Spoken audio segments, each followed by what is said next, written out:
Should we repeat that?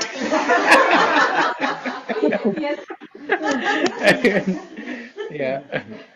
So like that, satisfying Krishna's senses by doing all these different things. You make a nice garland offer to him. So he feels happy in his heart. Huh? What are the other senses? Eyes we talked about.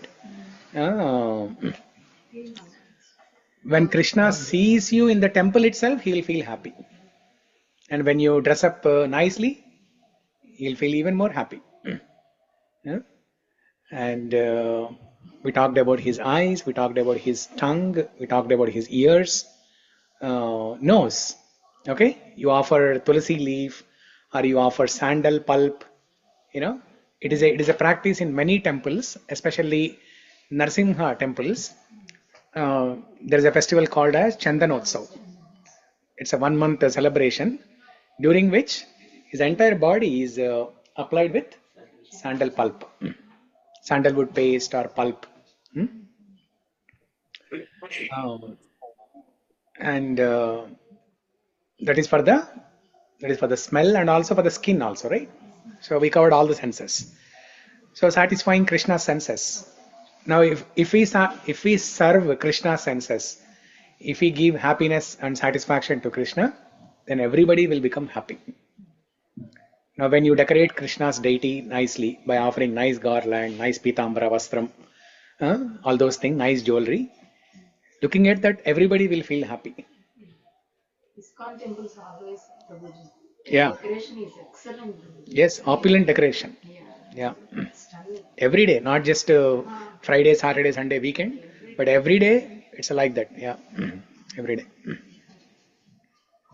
Now we are doing other purpose, but before we went only to see the decoration. Yeah. So the materialistic people, they are engaged only in satisfying their senses, whereas devotees, bhaktas, they are engaged in satisfying Krishna's senses. Because if Krishna is happy, we are also happy. Basically, we cannot differentiate by seeing or initial whenever we are interacting with anyone, whether they are materialistic or whether they are. Yeah, we cannot differentiate. Yeah, we cannot differentiate, and we should not misunderstand. Even if we come to know that so and so person is a devotee, he's practicing devotee, but if we see him working just like as a software engineer, like all of us are doing, we should not be mistaken. We should not misunderstand that. Oh, what kind of devotee is he? Yeah, he's working just like me as a software engineer. There's no difference between me and him. We should not think like that. Yeah. So, in one sense, even the people who are not practicing bhakti also, they are also very important in the society. Everybody is equally important in the society. For us to travel from India to, Seattle to India, we need support of thousands of people. We need support of thousands of people. We need a Uber driver to take us from home to airport. We need so many people who are working in the airport, the security people, the check-in people. So many people in the airport, and then within the flight also, so many people, the pilot, the air hostesses. Without the support of these people, we cannot travel. So everybody is important. The story you mentioned, everybody is important. Yeah, everybody is. We were dependent on everybody. We are dependent on everybody. Yeah. Gratitude is that's what I see. Like sometimes, like people lack that. Maybe you all can sit here. Yeah. Anyway, you're not using the wall, right? Yeah. Then come here.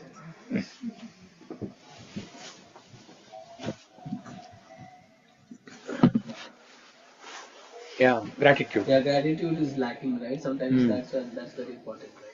Yeah. And that gratitude also, we should See, oftentimes in our busy lives, what we do is gratitude, we do it in a, uh, we generalize it. The concept of gratitude, the concept of paying gratitude, we generalize it. We just say thank you so much, just these generic words of gratitude. But we have to be very specific. We have to be very specific. For example, very Sudhakar. Okay. So we have to be very specific, saying that Sudhakar and Jyoti, thank you very much for hosting, your home, hosting this program at your home today. Like that, we have to be very specific in showing gratitude. So every day we receive many things from many people. So we should remember at least one point from somebody and be specific to pay gratitude for that particular thing. They'll feel happy. So first of all, we don't even say thank you. Okay. Uh, but even if we pay gratitude, we just generalize it. Just thank you very much. But we have to verbalize it and pay gratitude in a specific way for a specific thing that you received from other person. Yeah. Okay. Next one. 3.26. न बुद्धिभेदं जनयेद अज्ञानं कर्म संगिनाम्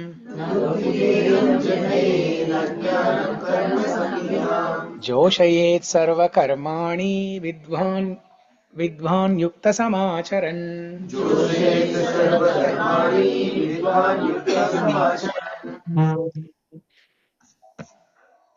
Okay, somebody else. Sudhakar, which other?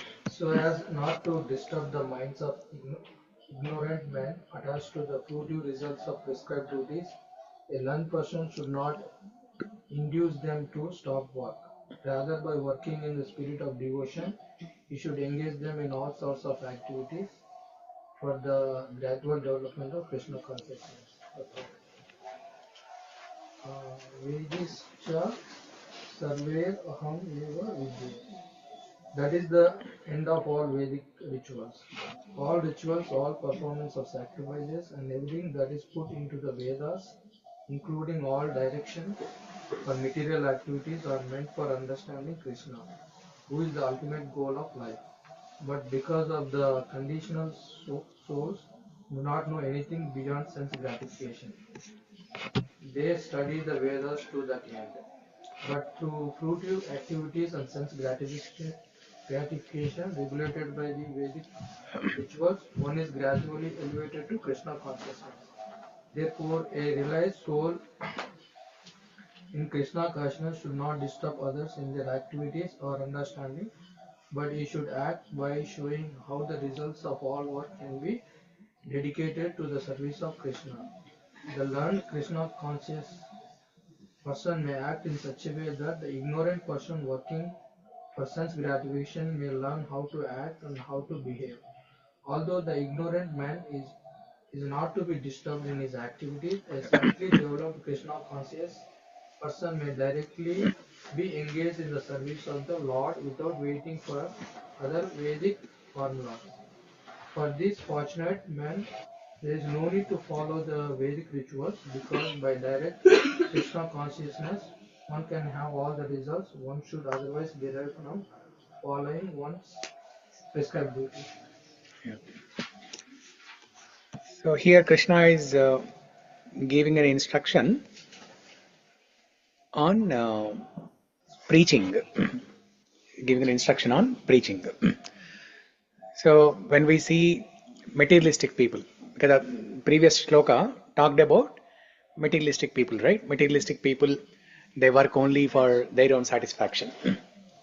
Now when we see such people, because we are practicing Krishna consciousness, we are reading Bhagavad Gita, we are going to temple, we are reciting all these shlokas, we are doing some services in the temple, we are attending the festivals in the temples.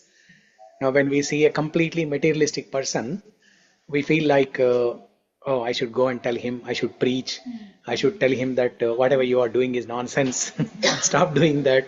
From tomorrow onwards, you should read Bhagavad Gita, you should eat only prasadam, No onion garlic, no meat eating, no intoxication. Come to the temple, read Vishnu Sahasranam every day. So if we tell all these things, they will run away. The faster you tell, the more faster they will run away. Because this is a common problem in ISKCON. This is a common problem in ISKCON. And the devotee should not be blamed for that. But see, out of compassion only, they're trying to do that. But they need to learn a right strategy how they should do it. As soon as they see somebody, you should not start giving Bhagavad Gita book and ask them to chant and give all the and download all the philosophy. You're not this body, you're the soul. Yeah? So we should not disturb them. So, for example, yesterday I saw one message on Facebook. I was just quickly browsing Facebook page and one of the postings in Indian Seattle group, somebody posted, Kailasa Seattle invites you to Kumbh Mela. There's a group called Kailasa Seattle, and I'll tell you what that group is. They're organizing a trip to Kumbh Mela. So whoever is interested, they can join that group, and all of them together, they'll go to Kumbh Mela. Seattle to Kumbh Mela. And that group's name is Kailasa. Do you know what that group is? Nityananda. Yeah. So there is a rascal idiot by name Nityananda. So he was in India once upon a time, and then he became very popular. Within less time, he became very popular. He wrote a big book on Bhagavad Gita. That looks like a law book actually. It's almost like, I don't know, 1,000, 2,000 pages, very wide and lengthy. It looks like a law book. They had temple in Redmond. They had temples in many places in US and India. Many followers. He has his own country also. Yeah. That is what Kailasa is. Yeah. His own So then, very soon, within 1 year or 2 years, his real Swarupa came to the limelight, and he was arrested for some time, and then everybody came to know that he's an idiot, he's a rascal. 90% of the people they stayed away from him after that. But still, the sad thing is, even now, still there are some people who still follow him. And because the Indian police arrested him, so after that he came out on a bail, and then he flew to some island, and he named that island as Kailasa. He named that island as Kailasa, and he is the president of that island, and only his followers live there. Nobody else will live there. He has also sent some of his followers to UN to plead to put that as a map in the world, like as a Recognize country. it, yeah. Recognize it as a Recognize country. that country. Yeah. So now, when I saw this message on Facebook yesterday, I felt like, tomorrow only I should call this person and tell him that, that person is an idiot, and you are also an idiot. Because you are following him, you are also an idiot. I felt like doing that. But then I thought, okay, so it will create disturbance. He would rather than stop doing what he is doing, he might have a bad impression on ISKCON people itself. Saying that, these people are, disturbing us. They're not letting us do whatever we want to do. So, yeah. So that's why we have to be very careful in approaching people and educating them about Krishna consciousness. Because everybody wants to share whatever they receive. Everybody wants to share with others. Out of our compassionate heart, we want to share whatever we have. We want to share with others. But sharing of this Krishna consciousness should be done in a proper way. We should not disturb them In abruptly. Anand Mela, we participated and we were walking out. They are very sincere.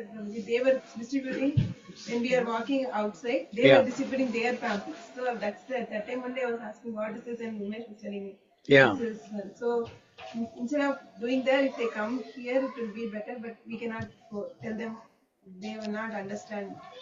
So they were distributing their flyers in Their Anandamali pamphlets, Festival. yeah. Yeah, I think we noticed that and then we stopped them, Yes. saying that you cannot distribute these flyers here. Yeah. Yeah. Last year when we went to Anandamela, not about Nityananda, Anandamela Baita, Christian missionaries వాళ్ళు ఇస్తున్నారు. Yeah, yeah. They come every year, Christian missionaries. జరుగుతుందేమో ఇది వీళ్ళు బయట Christians అందరికి వెళ్ళే వాళ్ళందరికి ఇస్తున్నారు. Yeah. Yeah, yeah. They come every year. Yeah. Somehow we are not able to stop them. And I think legally also they are allowed to come like that. Maybe బయట చేస్తున్నారు వాళ్ళు just Yeah, yeah. Opposite road మీద signal దగ్గర నుంచి అందరికి ఇస్తున్నారు. Yes. Yeah, yeah. Prabhuji, what will be the right approach unless and until somebody has seen the correct like changes in us, then only we have to tell. Yeah. Unless and until we have to be warm. You tell Yeah. about yourself, Not about start them. Tell about you what you are doing. That's it. You have to wait until they ask you. Unless and until they Yeah. come and see the change. Because if you set a good example with your good behavior, then they will notice that. Because they have been seeing you for several years, right? Now, if you set an example as a changed person, if they notice some change in your behavior, then they will definitely inquire. So I would like to know what you are doing, what brought change in you.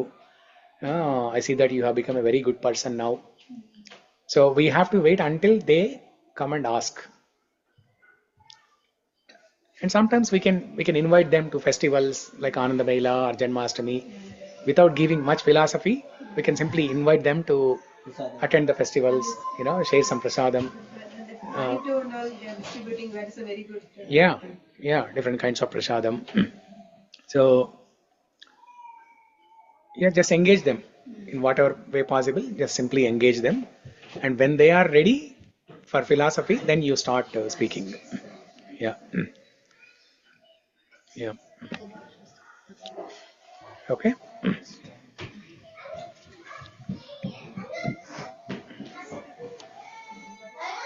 Yeah, there was this devotee in New Jersey.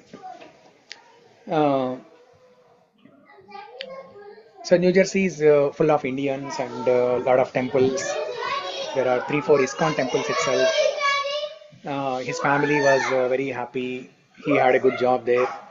But his job got relocated to Ohio State, where there are not many Indians. There is no ISKCON temple. The class is done? Huh? Okay. It is good. Yeah, 1:30, 1:20 only, right? Yeah. So they can silently start eating. They can start eating silently. Yeah. So when this devotee got transferred to Ohio, where there are not many Indians, no ISKCON temple, they were reluctant to go.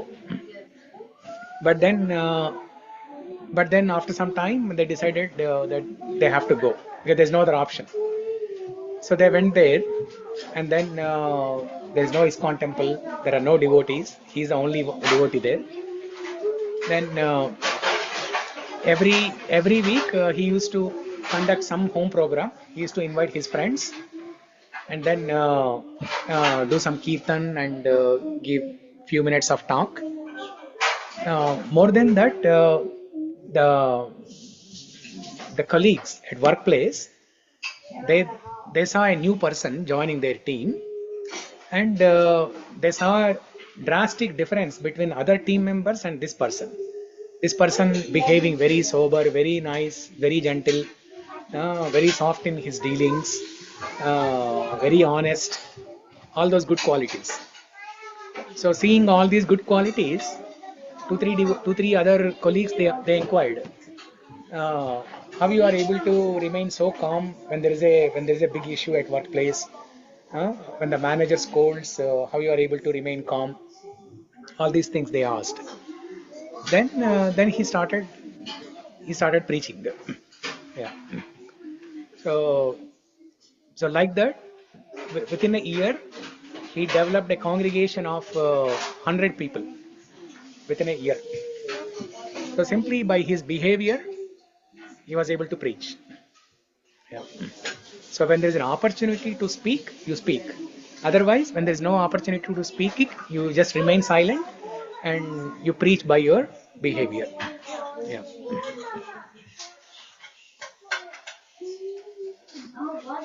Okay. And now that place has ISKCON temple as well. Now that place, I'm sure there is a temple now. Yeah, Ohio, I'm sure there might be temple now. So this happened like several years ago. So there might be some center now, definitely. Okay, so next one, it's a very important shloka. I think we can discuss this shloka and then maybe stop. 3.27. Prakrute kriyamānāni gunai karmāni sarvashah.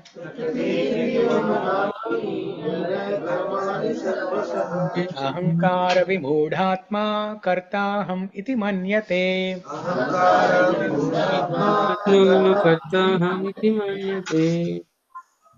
Okay. Ranjit, you want to read? Pratiksha of material nature, Yatamanya being done, Grunya by the modes, Karmanya activities, Sarvasya all kinds of, Ahankarya Imuda bewildered by false ego, Atma the spirit soul, Karta doer, Atma I, Iti thus, Aham I, Iti thus, Manyate he thinks. Translation. The spiritual soul, bewildered by the influence of false ego, thinks himself the doer of activities that are actually carried out by the three modes of material nature. Purport. Two persons, one is Krishna consciousness, another is material consciousness, working on the same level, may appear to be working on the same platform, but there is a wide gulf of difference in their respective positions. The person in the material consciousness is convinced by the false ego that he is the doer of everything. He does not know that mechanism of the body is produced by material nature, which works under the supervision of the Supreme Lord. The materialistic person has no knowledge that ultimately he is under the control of Krishna. The person in the false ego takes all the credit for doing everything independently, and that is the symptom of his nescience. He does not know that this gross and subtle body is creation of material nature under the order of the Supreme Personality of the Godhead. And as such, his bodily and mental activities should be engaged in the service of the Krishna. In Krishna consciousness, the ignorant of the man forgets that the Supreme Personality of the Godhead is known as Rishikesha, or the master of the sense of the material body. But due to this long misuse of the senses in sense gratification, he is actually bewildered by the false ego, which makes him forget his eternal relation to Krishna. Yeah. So this is one of the most important shlokas of Bhagavad Gita. It's part of the 108 important shlokas. That's all the children usually learn. So here Krishna is saying that the spirit soul, bewildered by the influence of false ego, thinks himself the doer of activities that are actually carried out by the three modes of material nature. So just like how we discussed in that story, right? The disciple who wanted to get Diksha from the Guru, so the task given by the Guru was he has to prove that he is superior to at least one person. But he came back to the Guru and said that I'm not superior to anybody. I'm dependent on everybody.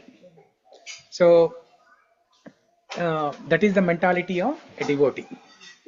Whereas the mentality of a materialistic person, out of his false ego means ahankara. Out of his ahankara, he thinks that he is completely independent. He can do anything. he can enjoy the way he wants. He's not dependent on anybody. So most of these atheistic people, atheistic people are those people who do not believe in God at all. So they say that we are good atheists. So what does it mean to be good atheist? Good atheist means I'm a person who does not believe in God, but I'm a good person. I don't cause any harm to anybody. So as long as I don't cause any harm to anybody, what is the need for me to believe in God? So that's a wrong philosophy. So every minute we are completely dependent on God. We are completely dependent on so many people. We are dependent on the nature. We are dependent on people. We are dependent on animals. We are dependent on demigods. We are dependent on God. Dependent on everything, both moving and non-moving actually. Okay. If the person is saying that I am a good, he's himself thinking that I am God, that's why he doesn't want to pray God. Means he thinks that God is there. No. Atheist, he does not believe in God. God means if he is good, means he himself feels that I am a God. Indirectly, that's what he says. Oh, okay. Yeah. If you don't believe in God, then you are indirectly saying that you are the God. Yeah. So God means you are the master, you are the controller, you are the proprietor, you are everything. Yeah, because this is the definition of God, right? What is the definition of God? God is supreme creator, supreme controller, supreme proprietor, supreme maintainer, supreme enjoyer. Yeah. So that's the most important thing. Materialistic people, that's what they do, right? They want to enjoy everything. They think that they are in control of what they are doing. They are the proprietors, they are the owners of everything. But in reality, they are not. So, if you look at the shloka here, right? Prakrute kriyamanani gunai karmani sarvashaha. So, prakriti means material nature. So, material nature, more specifically here, it refers to the three gunas: mode of ignorance, mode of passion, mode of goodness. Sattva, Rajas and Tamas, the three gunas. That is what Prakriti, material nature is. Prakrite kriyamanani means all the activities in this material world are carried out under the influence of the three modes of material nature. We are like puppets. We are like puppets in the hands of material nature. So if you consider, there is a famous picture in Bhagavad Gita book, somewhere in the middle, 10th chapter or 11th chapter, there are series of pictures. You have seen that one. You have seen that earlier. You have seen that, right? Yeah. Three ladies. There are three ladies. So again, wherever you go, ladies are the problem.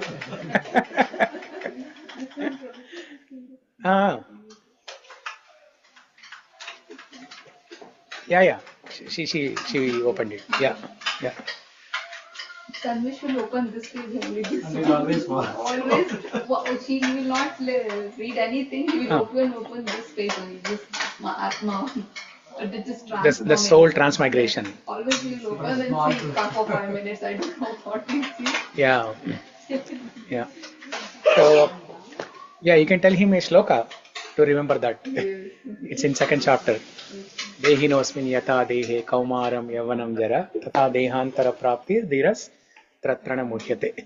So, Mahi, show that to everybody.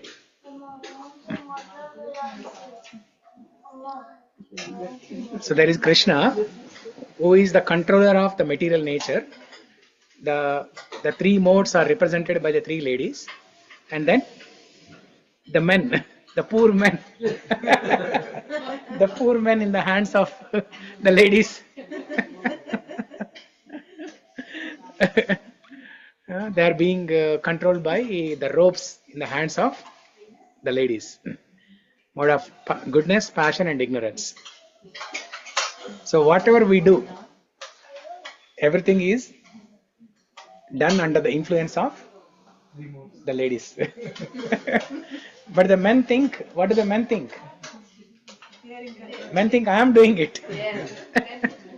I made a decision to buy a home. But who made the decision? Who made the decision which home to buy?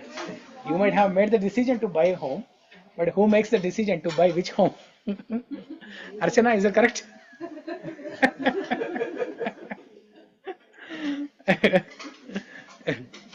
Yeah. So the materialistic people, they think that whatever they are doing it by themselves. But the reality is, it's being done under the influence of the material nature, under the influence of goodness, passion, and ignorance. Okay, sattva, rajas, and tamas. That is Maya, ignorance of the three are Maya only. We can consider as a Maya the three ladies. I'm not sure about No. They are gunas. Yeah, they are gunas. Gunas means qualities. Okay, sattva guna means sattvika quality. Rajo guna means passionate. Person is passionate always. He's always running here and there, doing things. Even if he has 100 million, he's still running here and there to earn more money, like that. So these gunas translate to the qualities of a person. Okay, that's the next line in the shloka, right?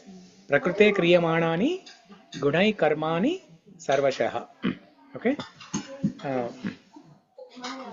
So Prakriti translates to gunas.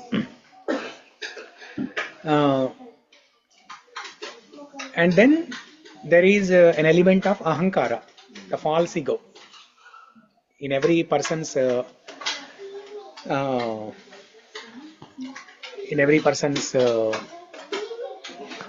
do I say this?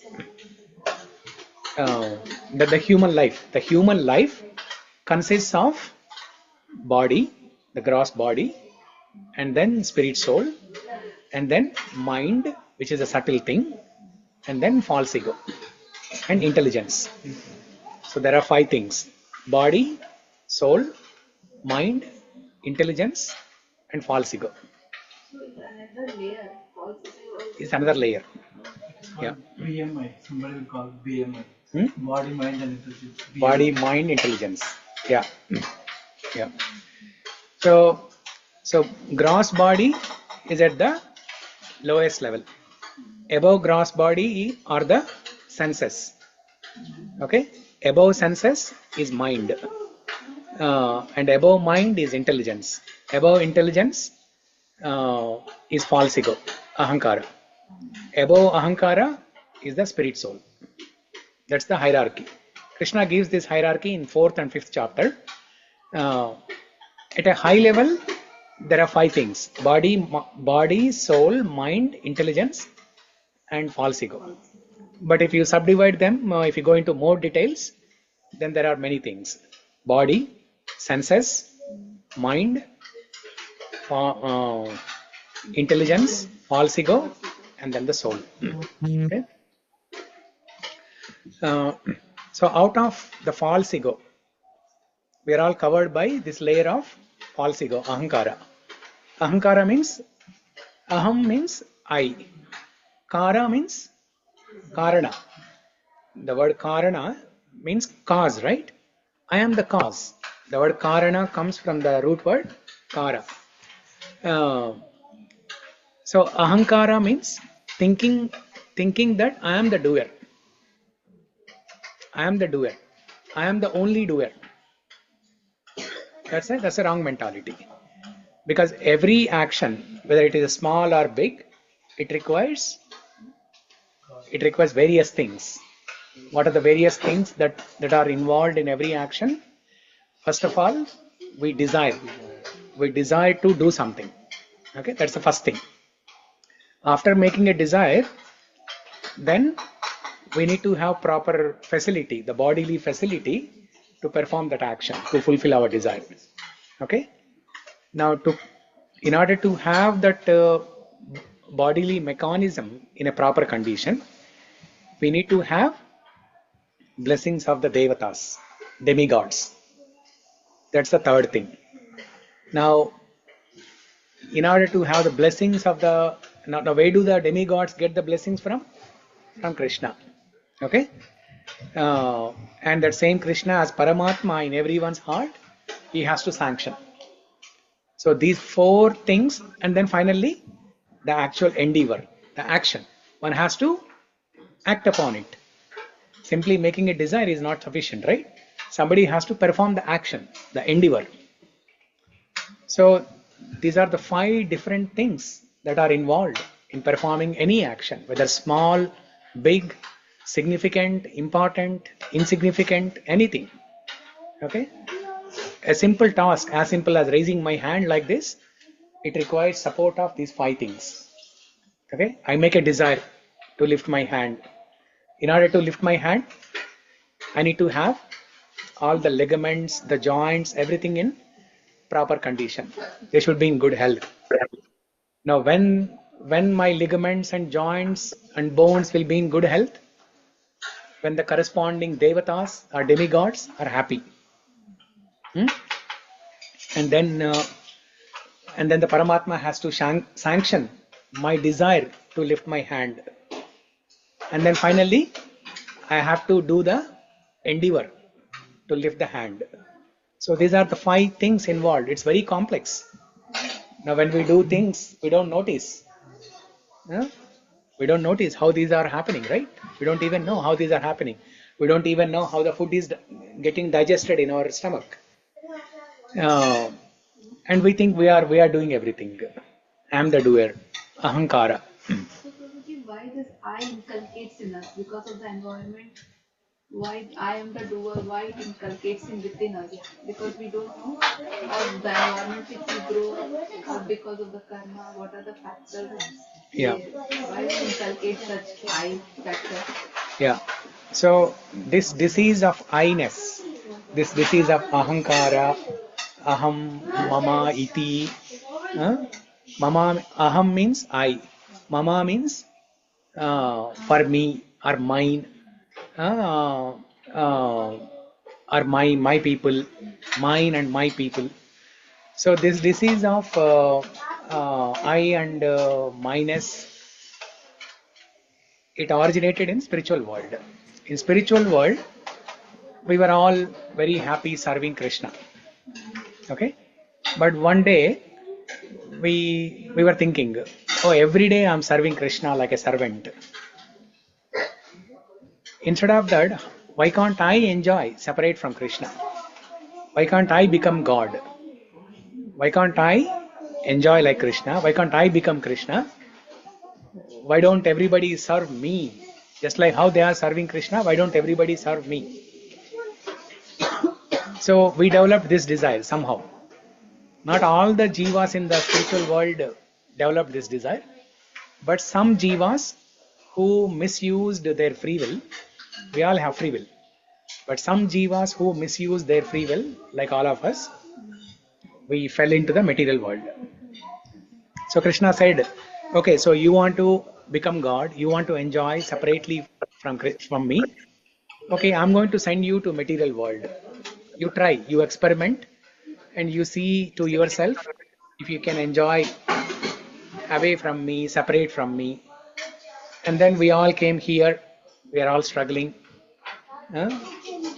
Even after struggling so much, after millions of lifetimes, we are still thinking, aham mameti, I am the doer,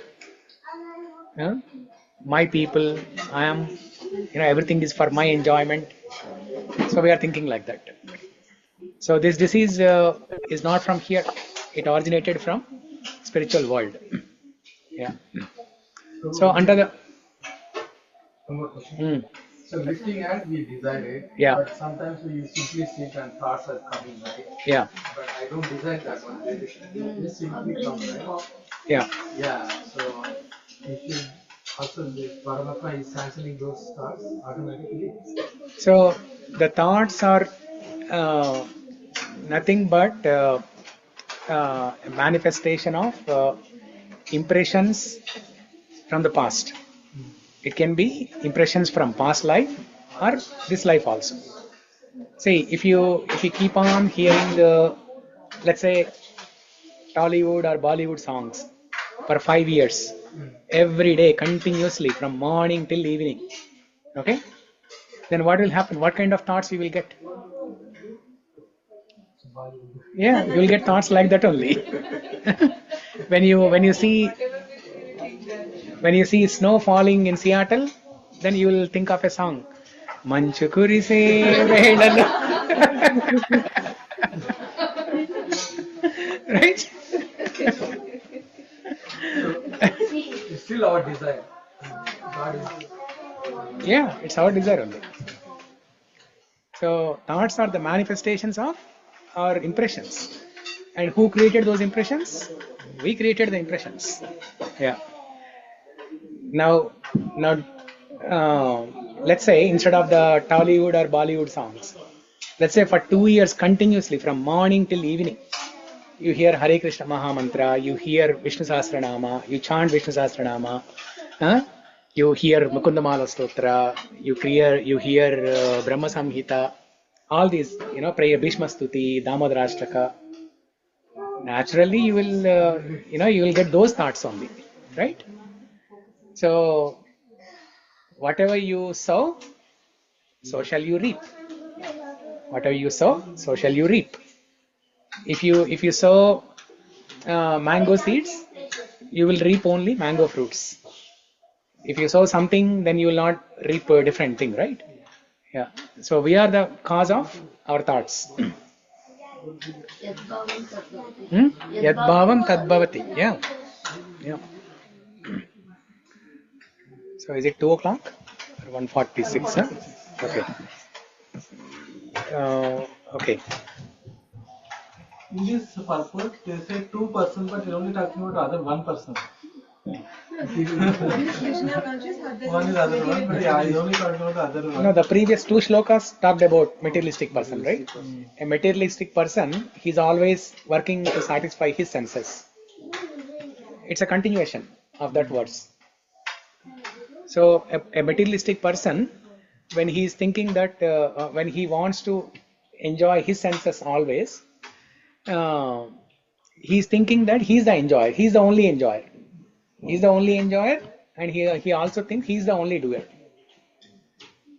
Yeah.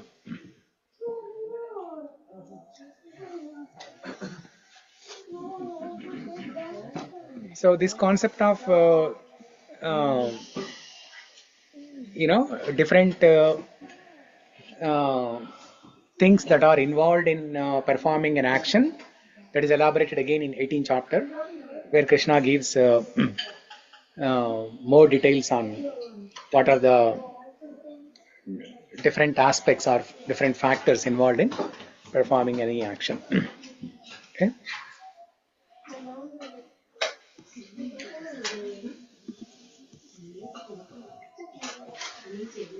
So here, Prabhupada writes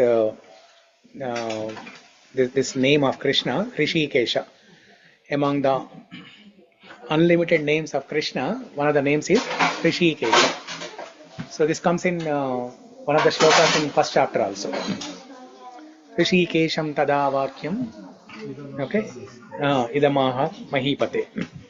So after Arjuna asked Krishna to take the chariot in the middle of both armies, then Krishna, who is referred to as Hrishikesha in that shloka, he takes the chariot in the middle of both armies and thus starts speaking like this. Sanjaya describes Hrishikesham tada vakyam idam aha mahipate. So the word Hrishika means senses. Isha means controller. Hrishika, Isha. Hrishika means senses. Isha means controller. So Krishna is the controller of the senses. Just like how we discussed earlier, right? If we satisfy Krishna's senses, then all our senses are satisfied. But instead of that, what we are doing? We are only satisfying our senses, and we are failing. Okay, we are failing. We are trying to become happy by satisfying our senses, but we are failing. We are not happy. So if we pay little attention to the Shastras and learn this lesson and satisfy Krishna's senses, then we can see that everybody will become happy. The whole world will be nourished automatically. If the roots are nourished, the whole world will be nourished. Okay.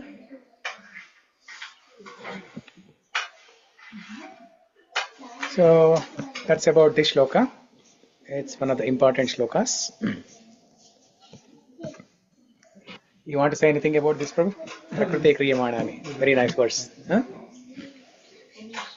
Somebody was asking about the thoughts coming and all that, right? So there is a verse for that. I believe this same third chapter. I believe this verse 36. Okay. So where Arjuna asks, it's as if I'm impelled by these things, even though to do I wrong, want to do these sinful things, but I'm impelled. Yeah. So why does this happen? So I thought to remind you same verse. We can discuss that. Yeah. Even though we know that a particular action is a bad thing to do, it's a sinful thing to do, but still we feel like somebody is pushing from behind. Some force is coming from back, and then it is engaging us in sinful actions. Yeah. What is that? Arjuna asks. Yeah. Then Krishna talks about lust, the greatest enemy of the soul, lust, and how to control that. Yeah, but just as Prabhuji mentioned, it is all coming from our previous thoughts and desires, which are all implanted on our consciousness. So in Sanskritam or Hindi, in Telugu, we call vasana. So it's because of the previous vasanas, we have those things. Yeah. Is it something to do with the gunas again? Rajoguna? Yeah. Is it part of it? So gunas, you will be attracted to those gunas based on what you have, based on the impressions that you have developed. Okay. Since if from previous lifetime or in this lifetime, since early childhood, let's say somebody is reciting these shlokas, stotrams, naturally they'll be attracted to do sattvic things. They like to go to temples, they like to recite these shlokas, they like to attend classes like this. But on the other hand, if since childhood the environment is such that they are only hearing Bollywood or Tollywood, or other woods music, then they like to go to movies, they like to sing those songs. So depending on again the impressions that were created. On the same lines, so then I am the doer, right? Then modes are not doing, because if my impressions are like from past, I want to listen Bhagavad Gita. Yeah. In that desire, then I will go sattvic. Yeah. Right? I won't go to other gunas, right? Yeah. Then I am the doer, right? I am doing those things. So in a way, Yeah. So in Bhagavad Gita, who is the doer? That concept is developed in multiple levels. So one is you, one is your physical body, one is the other influences which are acting upon you. So I'll ask you one more thing. So let's say, just an example. Let's say you are a CEO of a company, you're like a big company, Google or something. So you say, I'm the doer, right?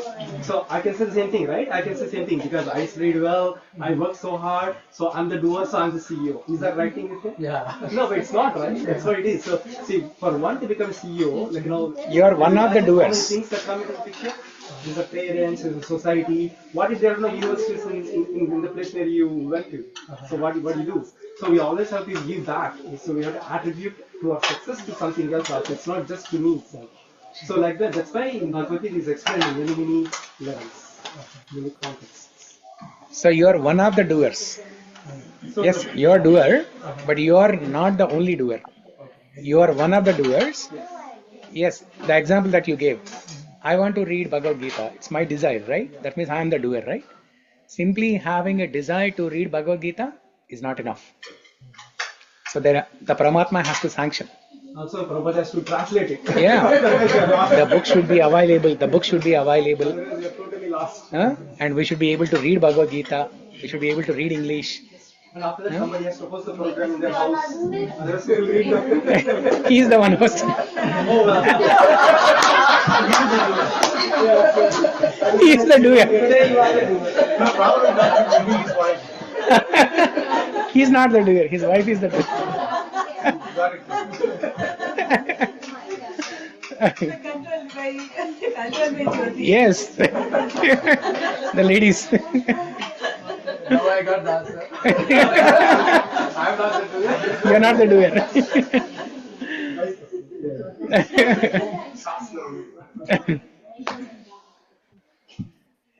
As they say, right? It takes a village to raise a child. In the olden days, how the children were brought up? Children were brought up by uncles, aunties, grandparents, our neighbors, the maid servants, the farmers who are cultivating agriculture, The school, village locals. the school people, the priests in the temples. It takes a village to raise a good child. That means the child is dependent on all these people. Child is not the doer, is not the only doer. So all these are doers in making this child as a good child.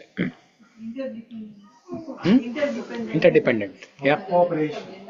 Yeah. Okay. So anybody else has any question, comment, reflection, anything? Venugopal?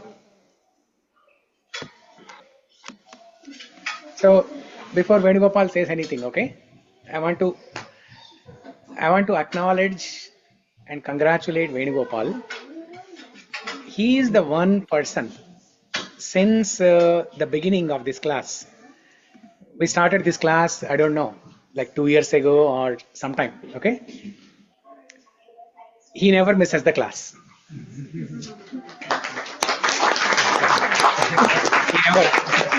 I have never seen him missing a class. If he is not in if he's not in Seattle, if he's traveling to India or some other place, if he cannot make it, then he'll miss. But otherwise, he's always there in the class. Due to practical problems, his family, his wife is engaged in some service in other temple, Balaji temple in Redmond. So she's also a nice devotee. She's performing nice services there. And then I think he has to take his children to Samamish temple for Sunday school. So due to some practical limitations, he's not able to come in person. But he's there every week online.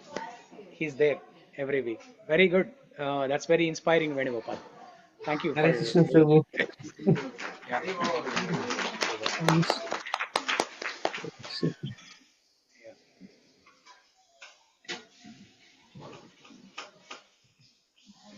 Okay. So if there is nothing else, then the best part, we can go to the best part. Okay. Grantaraj Srimad Bhagavad Gita ki jai, Srila Prabhupada ki jai.